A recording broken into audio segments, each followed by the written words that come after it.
अस्सलाम वालेकुम Nadreen, programme दूसरा रुख में खुशामदीद। मैं हूं आपका मेज़बान नादर गुरामानी। नादरीन, आज कई डेवलपमेंट्स जो हैं वो सामने आ रही हैं। पहला तो पाकिस्तान और सऊदी अरब के दरमियान जो इक़्तिसादी ताउन का फ्रेमवर्क है वो शुरू करने पर इत्तफ़ाक़ जो है वो कर लिया गया है। और जो फ्रेमवर्क के तरजीही शोबे हैं उसमें IT भी शामिल है, तवानाई, सनत और सयाहत और ज़राअत के शोबे जो हैं वो भी शामिल हैं। अब इस हवाले से अगर बैनुल-अक़वामी सतह पर देखा जाए तो अहम मुलाकातें भी हो रही हैं। और इसी के साथ साथ पाकिस्तान और अफ़गानिस्तान के दरमियान जो मुज़ाकरात के हवाले से ताहाल रिपोर्ट सामने आ रही हैं कि पाकिस्तान ने जो अपना असूली मौक़िफ़ सामने रखा है उसके बाद अभी तक जो एक हतमी अगर नतीजा कहें मुज़ाकरात का वो सामने नहीं आ सका और अभी भी कई पेचीदगियाँ जो हैं वो सामने आ रही हैं। और ये तमाम जो चीज़ें हैं वो अफ़गानिस्तान की जानिब से बाज़ ऐसे नुकात हैं जिन पर वो इत्तफ़ाक़ करने के लिए तैयार नहीं, जो कि पाकिस्तान का एक उसूली मौक़िफ़ है। दहशतगर्दी के जो ठिकाने हैं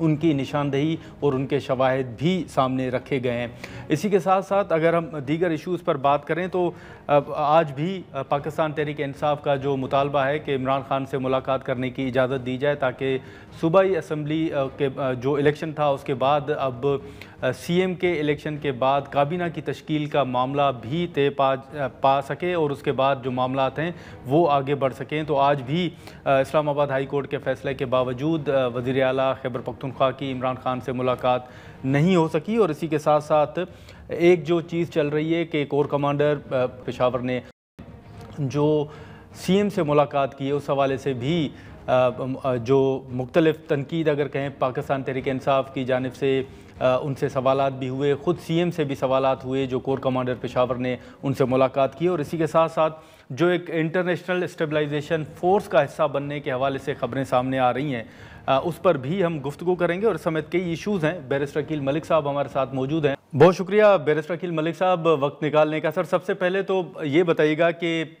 कई सियासी सवालात हैं, हम उन पर भी गुफ्तगू करेंगे, लेकिन ये जो इंटरनेशनल स्टेबलाइजेशन फ़ोर्स के हवाले से बात हो रही है कि शायद पाकिस्तान भी फ़ौजी दस्ते जो है वो उस फ़ोर्स का हिस्सा बनने जाएंगे, इस हवाले से थोड़ा इसको तस्दीक या तरदीद कर दीजिएगा कि क्या पाकिस्तान भी उस फ़ोर्स का हिस्सा बनने जा रहा है या नहीं।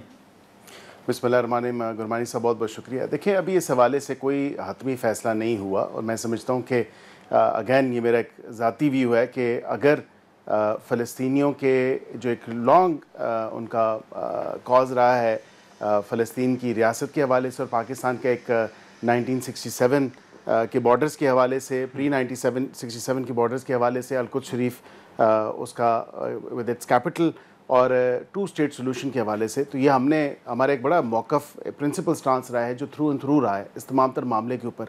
मैं समझता हूँ कि बिल्कुल जो एग्रीमेंट हुआ है उसमें इंटरनेशनल स्टेबलाइजेशन फ़ोर्स का जिक्र है। ये पाकिस्तान के लिए एक बड़ी सादत की बात होगी कि हम जो पहला किबला जिसको कहा जाता है या आम फहम में जो प्लाइट ऑफ गज़न्स है या गज़ा के लोगों की या फ़लस्तीनियों के जो हक़ के साथ हम हमेशा खड़े रहे हैं, हमारे फ़लस्तीनी भाइयों और बहनों का और गज़ा के जो बासियों का मौक़िफ़ रहा है, हमारा भी वही मौक़िफ़ है। और इस तमाम तर मामले के ऊपर मैं आपको ये ज़रूर बता सकता हूँ कि ये पाकिस्तान के लिए जो है सादत की बात भी होगी इस तमाम तर मामले के ऊपर, जो हमारा पहला किबला जिसको कहा जाता है। और वहाँ पे अगर इस हवाले से नहीं बिल्कुल बैरिस्टर साहब, माज़रत सर मैं आपकी बात काट रहा हूँ, लेकिन ये आपका मौक़िफ़ भी आ गया। लेकिन ये जो जिस फ़ोर्स का आपने हवाला दिया और मुआहदे का आपने जिक्र किया, सर उस मुआहदे में अगर ये फ़ोर्स शामिल है तो फिर उस मुआहदे के साथ तो पाकिस्तान सर खड़ा है ना। देखिए, बिल्कुल पाकिस्तान ने तो उस मुआहदे को यही बात है कि हमने तो खैर मख्तम उसका किया कि पाकिस्तान जो है वहाँ पे नस्ल कुशी जो थी इस मुआहदे के थ्रू ही वो रोकी गई। और हमारा मेन जो पर्पस था उस वक़्त वो यही था कि जो जेनोसाइड है, जो नस्ल कुशी है फ़लस्तीनियों की, गज़ा के बासियों की, वो रुकनी चाहिए। और उसमें बिल्कुल ये एक स्टेप फॉरवर्ड हुआ और एक पॉजिटिव स्टेप था कि एग्रीमेंट हुआ। और इस एग्रीमेंट पे लोग दोनों तरफ से जो है वो उनका एक एग्रीमेंट रीच किया गया और वहाँ पे लोगों ने वेलकम किया इस एग्रीमेंट को। जो गज़ा के हमारे भाई हैं, बहनें हैं, उन्होंने इस चीज़ को वेलकम किया। तो हम तो उनके मौक़िफ़ के साथ आज भी खड़े हैं जैसे हम कल उनके मौक़िफ़ के साथ खड़े थे। और उसी एग्रीमेंट के अंदर ये इंटरनेशनल स्टेबलाइजेशन फ़ोर्स की बात की गई है। और ये अच्छी खुशाइन बात है कि अगर पाकिस्तान को ये सादत और मौका मिलता है तो मैं समझता हूँ कि बिल्कुल अपने जो फ़लस्तीनी बहन और भाई हैं उनके साथ अगर पाकिस्तान उनकी प्रोटेक्शन, उनकी सिक्योरिटी के हवाले से पेश अगर पाकिस्तान रहे तो ये अच्छी खुशाइन बात है। हाँ, मतलब सर हम ये कह सकते हैं कि अभी हतमी फैसला नहीं हुआ, लेकिन इस बात पर गौर हो सकता है क्योंकि ये मामला उस मुआहदे में शामिल है। मैं समझता हूँ कि बिल्कुल इस पर गौर हो सकता है और होना भी चाहिए, और उसकी वजह यह है कि हम जब UN में, OIC में, दीगर फोरम से फ़लस्तीनियों के साथ खड़े रहे और उनकी जो नस्ल कुशी थी उस तमाम तर मामले के हवाले से हमने उनका साथ दिया और हम उनके मौक़िफ़ की तायद भी करते रहे और हमारा भी मौक़िफ़ बिल्कुल इसी तरह रहा। तो मैं समझता हूँ कि अगर एक मुसलमान मुल्क जो है इसमें सामने होगा और दीगर 8 जो मुसलमान ममालिक थे वो इसमें पेश थे और ये नस्ल कुशी जब बंद की गई और उसको बंद करवाने में कलीदी किरदार था इन 8 मुस्लिम ममालिक का, जिसमें सर फ़हरिस्त पाकिस्तान था, तो ज़ाहिरी बात है कि ये पाकिस्तान के लिए सादत की बात होगी, पाकिस्तान के लिए एक ऑनर की बात होगी कि ना सिर्फ रीजनली बल्कि इंटरनेशनली या ग्लोबली जो है पाकिस्तान के पीस एफर्ट्स को अप्रिशिएट किया जा रहा है, किया जाए। ठीक है, लेकिन इसी के साथ साथ सर ये भी बताइएगा कि गुज़िश्ता 3-4 रोज़ से जो इस्तांबुल में मुज़ाकरात हैं पाकिस्तान और अफ़गानिस्तान के दरमियान, सर आपकी इन्फॉर्मेशन क्या है बैरिस्टर साहब, उसमें क्या पेचीदगियाँ सामने आ रही हैं? और पहले तो अच्छी की उम्मीद रखनी चाहिए कि मुज़ाकरात कामयाब होंगे, किसी नतीजे पर पहुँचेंगे, लेकिन अगर आपको यकीनन होमवर्क भी हमारा तैयार होगा कि अगर मुज़ाकरात कामयाब नहीं होते और अफ़गानिस्तान नहीं मानता पाकिस्तान की बात और उस हरदर्मी से वो पीछे नहीं हटते, तो प्लान बी भी है कि सिफारती सतह पर इसी तरह पाकिस्तान कोशिशें जारी रखेगा। देखिए गुरमानी साहब, बड़ा पर्टिनेंट आपने सवाल किया और हमेशा प्लान बी होता है।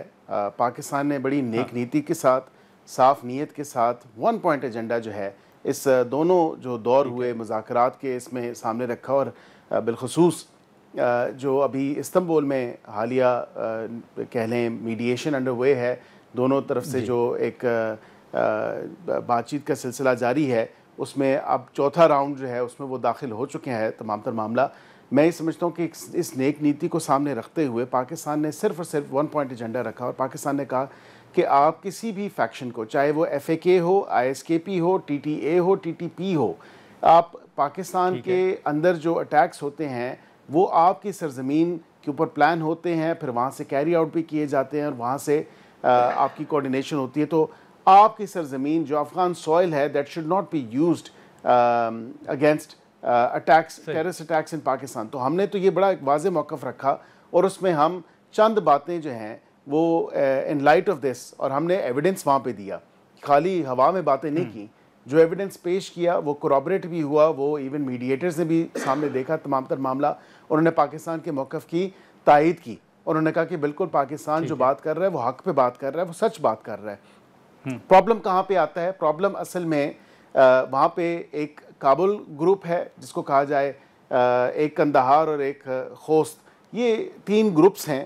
अब उनकी आपस में ही वो तज़ब्ज़ब का शिकार है, उनकी आपस में ही किसी कोई बातचीत नहीं मिलती और बैक टू बैक जब ये मीडिएशन की प्रोसीडिंग्स चल रही हैं इस तमाम तर मामले के ऊपर और एक डिस्कोर्स कैरी आउट हो रहा है इस तमाम तर मामले के ऊपर, तो कुछ ऐसी चीज़ें सामने को देखने को मिल रही हैं कि आपस में उनकी अलाइनमेंट नहीं है और वो इस चीज़ को शायद रोकने से नाकासिर हैं या वो जानबूझ के ये कर रहे हैं, अभी is yet to be seen. लेकिन ये बात तो तय है कि पाकिस्तान ने 2 टोक अल्फाज में अपना मौक़िफ़ वाज़े तौर पे सामने रखा है और उन्होंने कहा, जो हमारी नेगोशिएटिंग टीम वहाँ पे है, मीडिएटिंग टीम वहाँ पे है, जो हमारी डेलीगेशन है, उन्होंने वाज़े तौर पे कहा कि अगर आप अपनी सरजमीन पाकिस्तान के ख़िलाफ़ जो इस्तेमाल होती है अटैक्स की प्लानिंग के हवाले से, कैरी आउट करने के हवाले से, अगर उसे नहीं रोकेंगे तो then you should be prepare to face the consequences. और वो कॉन्सिक्वेंसेस फिर अफ़गान रजीम जो है वहाँ पे उसको फेस करने पड़ेंगे, क्योंकि इंटरनेशनल कम्युनिटी भी अब ये रियलाइज़ और रिकग्नाइज़ कर चुकी है कि पाकिस्तान जो है हक़ पे खड़ा है, सच पे खड़ा है और सही और दुरुस्त बात कर रहा है और एविडेंस के साथ, अपने सबूतों के साथ जो हमने बात की वहाँ पे तमाम तर मामला किया। तो अब उम्मीद तो हमारे है कि कोशिश है और उम्मीद भी है कि ये तमाम तर मामला इन राइटिंग ये है, ये दोनों बायलैटरल मामला हल की तरफ मामला जो है ये हल तलब हों। हल की तरफ जाएं। लेकिन सर, आप लॉ मिनिस्टर भी हैं, बैरिस्टर अकील मलिक साहब। एक सवाल मैं आपसे ज़रूर पूछूंगा कि हाल ही में जो इस्लामाबाद हाई कोर्ट ने सीएम खैबर पख्तूनख्वा की खान साहब के साथ मुलाकात के हवाले से एक हुक्मनामा जारी किया, उस दिन भी वो गए, आज भी उनका नाम लिस्ट में शामिल था। ये अदालती अहकामात के बावजूद सर ये जो मुलाकात नहीं हो पा रही, इसमें रुकावट आपकी नज़र में कौन है? गुरमानी साहब, ये आपने बड़ी एक कॉम्प्लेक्स लीगल सिचुएशन है। मैं समझता हूँ कि अदालत ने जो है ट्रांसग्रेस किया है अपनी अथॉरिटी से। अदालत को ये नहीं करना चाहिए था। हाँ, अगर वो पर्सनल प्राइवेट कैपेसिटी में मिलना चाहते हैं तो बिल्कुल उनकी मुलाकात जो है वो हो सकती है। वैसे तो जेल मैनुअल के मुताबिक, जेल रूल्स के मुताबिक फैमिली और वकला की मुलाकात हो सकती है। ओवर एंड अबव जो पॉलिटिकल मीटिंग्स हो रही हैं, ये पॉलिटिकल मीटिंग्स की ना तो कोई आइन इजाज़त देता है, ना कानून इजाज़त देता है।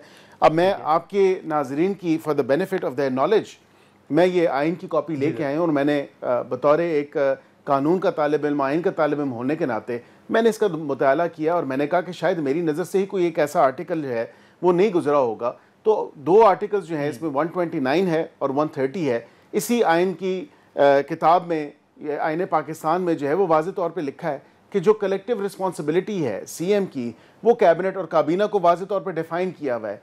अब वहाँ पे ये मुझे बताएं कि कौन सा आइन का आर्टिकल है जो कहता है कि बानी पीटीआई के साथ या किसी भी जमात का वो बानी है उससे मुलाकात करके ही आप काबीना की फॉर्मेशन कर सकते हैं। और ये अगर हो, एक सज़ा याफ्ता जो मुजरिम भी है, मुलजिम भी है कई केसेस में, उसके साथ मुशावरत करके आप कहें कि काबीना बनवानी है तो या काबीना आपने बनानी है, तो कोर कमांडर से मुलाकात करते वक्त तो आपने कोई इजाज़त नहीं ली या कोई मुशावरत नहीं की, तो अब आपको काबीना बनाने के लिए जो है इजाज़त भी दरकार है और फिर उसके साथ मुशावरत भी दरकार है।